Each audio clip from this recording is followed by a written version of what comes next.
From the News Channel 8 studios, let's talk live with your hosts, Natasha Barrett and Melanie Hastings.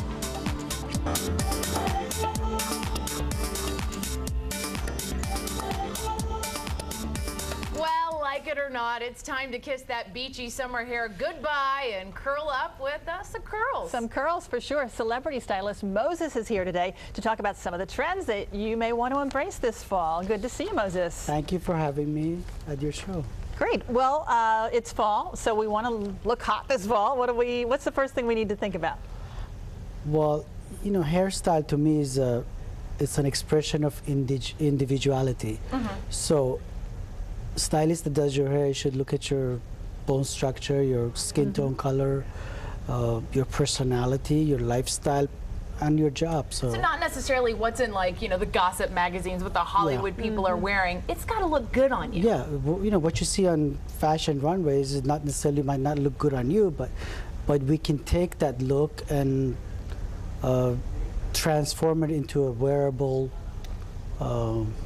more commercial look, so everybody can wear it. That sounds Make good. it more modern. Well, we've got some pictures we're going to share with everybody that's watching of some examples that you think are, you know, some good examples of fall. We're going to start with warm colors. So talk to us about colors for fall when it comes to hair colors. You know, you come back from the beach, summer's over, your tan is fading, so you need to put some color back on your skin. So for blondes, we're doing a lot of warmer tones, more gold tones, to put some color back on your face. For brunettes, we're doing a lot of copper tones, caramel tones. So you're adding, are you adding all over color to the hair, or are you talking about adding some highlights and some lowlights? Both, yeah. Like what the picture we just passed, I was going to talk about that. A lot of new techniques we're doing is infusing color to the tips of the hair. It's not all over. So start from the dark and lighter tips. And that's low good because maintenance. you don't get the roots, right? Yeah, and it's very low maintenance for ladies who don't want to go to the salon every month to get a root touch-up. This will stay for 6 months, yeah. You know who I think about with that particular look is like Sarah Jessica Parker. Yes, she would have like the blonde ends and then the darker. She's got the balayage painted on around the face. Yes. Works so well with her. Next up, a trend is braids. We're seeing this a little bit when you see people on the red carpet that just their hair's done, but they have a slight braid up there. Braids, you know, braids have been around for centuries. We know that, but it's coming back, igniting as a new movement now. For as you can see in this look. It could be done in a French braid, a pony or rope braid. It could be done as an accent to your existing updo, give you a fresh new look. Not just for little girls anymore, right? That's what I was going to ask. Is this age appropriate for anyone over, you know, 21? You can do a skinny braid around the face and just make yourself look different. I mean, we're not saying French braid, so, you know, you can modernize it for yourself, right? Exactly. What about like appropriateness for work? Would a braid work for, you know? Definitely. It would? Yeah.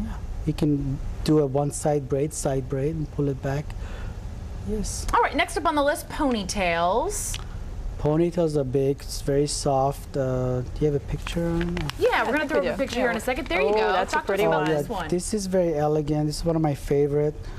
You just use a little bit of texturizing spray I have here on the front and pull it back in a high ponytail. The back is curled with this new tools that we had. It's called Hot Rod, that blue one. Which one? This one right here? That's our, yeah. You got all your good stuff you brought in. Very easy to use at home. Yeah. You just wrap the hair around it. You can do small section or thick section to get a large wave or small wave. Easy enough. And there's no clamp on this particular kind of. This you just wrap. You just hold the top and wrap the hair around it. You can start from skinny to large or from fat to Does tighter. it get as hot as a typical curling iron? Because I would get worried that I would. The top won't get hot, but it does get up to 450 degrees. Wow. Hey, that curl will hold for the rest this is of the day. latest tool that a lot of ladies are using at home. Yeah, you know that the ponytail picture we were just looking at, it seemed like there was a step before you were using your gel or whatever, you're texturizing over here. She looked like she had used hot rollers in her hair. You could do hot rollers if you want a tighter look. You can use hot rollers, but to give it a more modern look, we're using the hot the hot rods rod, now. okay. Yeah. Okay. And speaking of curls, we talked about the hot rod over here. Sexy curls are always in for the ladies, right? Of course. And here we go. Oh, look at those Longer hair. curls. Yeah, let me talk about the color first. You see the 3 different tones of blonde, really warm tones. We've been a lot of that. It looks great after for the fall. Curls could be done not as tight as the picture, but we use the large barrel iron, and we spray the hair with a light spray that is movable, and give you really soft, big curls. Looks pretty. It looks like they would stay in pretty well too. Yes, If you use that spray. yes. Okay, very good. All right, buns. Are we going to go to feathers? We have some feathers, I Oh, know. okay, And this is, we've talked about on the show before, and I've seen some people, and you would think feathers, how can I pull this off? But I've seen people of all ages wearing All the feather, you know, ages. back in the long hair, and you can kind of hide it, and when you want to put it out there, you can. Feather has been a great trend this past summer and going into the fall, winter. You can use this as an accent on any occasion. For a classic updo like this is great for Christmas parties or holiday parties. You can accent it with a feather. I like that. Yeah. I like that. All right, now we're going to get the bun look. And this is not your grandmother's bun. This is a cool kind of messy bun. Oh, this is my favorite. This is a messy bun, and it's very light. The tassel look is not tight or teased, and you just part the hair in the middle, put in the ton, you have pieces coming around the face. It gives you a very soft look, very modern, and it's great for parties. Good Very ideas. nice. Moses, good to have you on. Thanks for being here today. Thank you so much. Now we'll Thanks for just having me. try to do it ourselves, right? We'll try. We'll try to make your magic. Yeah. All right, we're going to go away for a little bit. There's a sponsored segment coming up. That's right. And when we come back, though, we will have all the details, a mother-daughter tell-all. We'll take a look at what Martha Stewart's daughter is saying about her in her new book. And we'd love to hear from you. We're on Twitter. Tweet us. We're Let's Talk Live DC.